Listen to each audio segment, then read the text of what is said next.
Hey everyone, this is Ryan Walker. Welcome to my living room. It is April 9th, 2017. It's Palm Sunday, a week before Easter. We quite often refer to today as the beginning of Holy Week as we consider and learn and remember the events leading up to that Easter Sunday morning when Jesus rose from the dead. And let me tell you, it's a beautiful day today. I'm in Flint, Michigan. It's 74 degrees and sunny today, which is just absolutely gorgeous for an early April day in Michigan. Couldn't be any happier today. Anyway, considering the events of today and the significance of Palm Sunday, I've been considering Mark chapter 11 and just thinking about this Palm Sunday 2,000 years ago. Now, at the very beginning of the chapter, Mark explains how Jesus instructs his disciples to go into the city and bring a donkey to him so that he can ride into Jerusalem. Now, this is a pretty significant act because that's what kings would do. Kings would ride through the crowds into the city on stallions or donkeys, depending on the situation. Now, I'm going to pick up at verse 8 of Mark chapter 11. Many people spread their cloaks on the road, while others spread branches they had cut in the fields. Those who went ahead and those who followed shouted, "Hosanna! Blessed is he who comes in the name of the Lord. Blessed is the coming kingdom of our father David. Hosanna in the highest." Now, when I consider this term Hosanna, I look at it in a couple different ways. First of all, if you look up the term Hosanna in a dictionary, you'll likely find the meaning to say something to the effect of a shout of praise or adoration, an acclamation. But in ancient Hebrew, this term Hosanna was an expression meaning save. So when the crowds met Jesus, they shouted Hosanna, inferring both meanings of the term. It was a shout of praise and adoration and worship of their king. But it was also a shout out saying, "Lord, save us." You see, Jesus had lived with, he had taught, and he had healed the people of this region for 3 years. Now, by today's standards, that's a relatively short time of ministry, but it's long enough for one group to grow to love him, while at the same time long enough for another group to despise him. Now, I know this. I used to be a pastor. It doesn't take long for those two groups of people to form, and especially that latter group. Now, the people that met Jesus, they were the first group. They recognized Jesus for who he was, their king. But not necessarily the kind of king that they were expecting. Jesus was not that kind of king. You see, the people, they were expecting him to come as king of Israel, the rightful heir to the throne of David. The prophecies of Isaiah and Micah had finally come, which stirred up all this emotion and excitement among the people.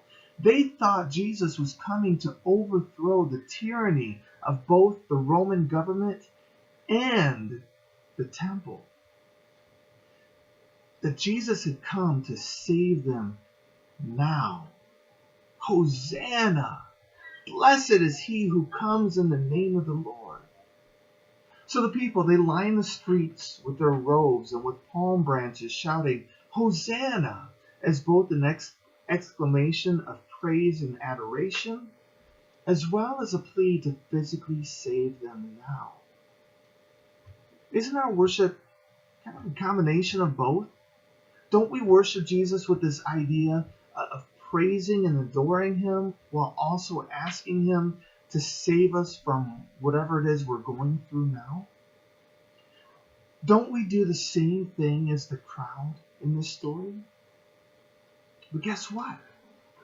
That's exactly why Jesus submitted himself to this act of riding in on a donkey, for our sake, to prove to us who he really is. You see, rarely did Jesus show his authority in this manner, but on this occasion he submitted himself to showing his rightful authority, king. But the head-scratching part of the story was that he rode through the crowds and into Jerusalem on a donkey. A donkey! This point is often illustrated at churches across the United States on Palm Sunday to show the humility of Christ. But I think we miss the significance behind this act. You see, back in ancient times, kings would ride on a powerful stallion in times of war. But when war was over, the king would ride on a donkey to signify to the people that peace had come. So, through war, the king would ride on a stallion. But when peace had come to the land, a donkey. So here, Jesus is riding through on a donkey to signify to the people that he had come in peace. I also think that maybe it was to prove to the political and the religious authority of that time that he didn't come to change anything. He wasn't coming to overthrow the government or to make changes to the temple. Jesus had no intentions of fighting. He had no intentions of forming a rebellion. His act of riding through the crowds on a donkey on this very first Palm Sunday was to prove his entrance to Jerusalem as peaceful. But yet the crowd still shouted, "Hosanna! Save us!" You see, they were ready to be saved now. And yes, Jesus would save, but not physically. Jesus' idea of salvation is spiritual. It's eternal. It's not a quick, temporary fix. How often do I miss the point of this story? How often am I among the crowd shouting, "Hosanna, save me"? How often am I crying out to Jesus to save me from what I'm going through right now? How often are my expectations of Jesus based on this worldly idea? How often do I expect my king to come riding in on a stallion to go to battle against my physical, spiritual, and emotional battles, but find him riding in on a donkey? Sometimes the idea of Jesus can be so extremely disappointing. It can be so easy to turn our backs on peace when we want war. When we want Jesus to come blazing through on a stallion to rid us of the tyranny that we face daily.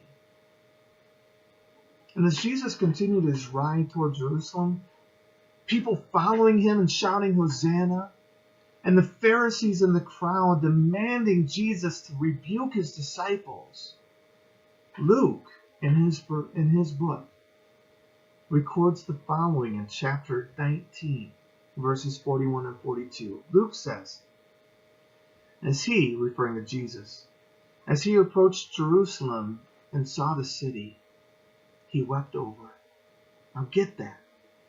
Jesus wept. He was mourning over the city that would destroy his physical body. As he approached Jerusalem and saw the city, he wept over it and said, "If you, even you, had only known on this day what would bring you peace, but now it is hidden from your eyes." You see, Jesus' kingdom is ruled with peace, not war. And Jesus was crying over Jerusalem because they didn't recognize him. They were blind. So the question that I have for myself today is, am I blind? Is Jesus weeping over me? You see, when we choose war over peace, when we're blind to the peace that only Jesus can bring, we expect Jesus to come riding in on a stallion. But it's important to understand that's not who Jesus is. It's important to know that his kingdom is not here on earth.